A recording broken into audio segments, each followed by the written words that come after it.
ابو جان آج مجھے دعا مانگنے کا طریقہ سکھائیں کہ اللہ تعالیٰ سے دعا کیسے مانگوں۔ اچھا بیٹا، دعا مانگنے سے پہلے قبلہ کی طرف منہ کر کے بیٹھ کر پھر دونوں ہاتھوں کو ساتھ ملا کر اللہ رب العزت کے سامنے ایسے کھڑے کرنا اور پھر اس کے بعد اللہ تعالیٰ کی حمد و ثنا کرنا اور حمد و ثنا کے بعد اللہ تعالیٰ سے اپنے بارے میں اپنے معاملات کے بارے میں دعا مانگنا۔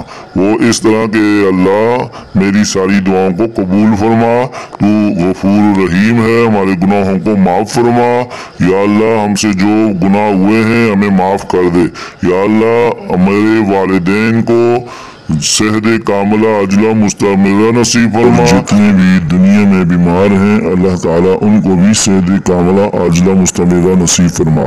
تو بیٹا اپنی جو دل میں دعائیں ہوں، امیدیں ہوں، خواہشات ہوں، آرزویں ہوں، اپنی آرزو اللہ رب العزت کے سامنے پیش کرنا اور اللہ سے دعا مانگنا۔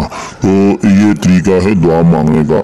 آپ صلی اللہ علیہ وسلم کو کوئی بھی امر پیش آتا تھا تو وہ اللہ کی طرف توجہ کرتے تھے اور دعائیں مانگا کرتے تھے، اس لیے ہمیں بھی زیادہ سے زیادہ دعائیں مانگنی چاہیے۔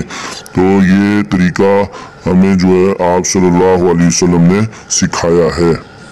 جی ابو جان، آپ کا بہت بہت شکریہ، جزاک اللہ۔ آج کے بعد میں اس طرح ہی دعا مانگوں گا جس طرح آپ نے بتایا۔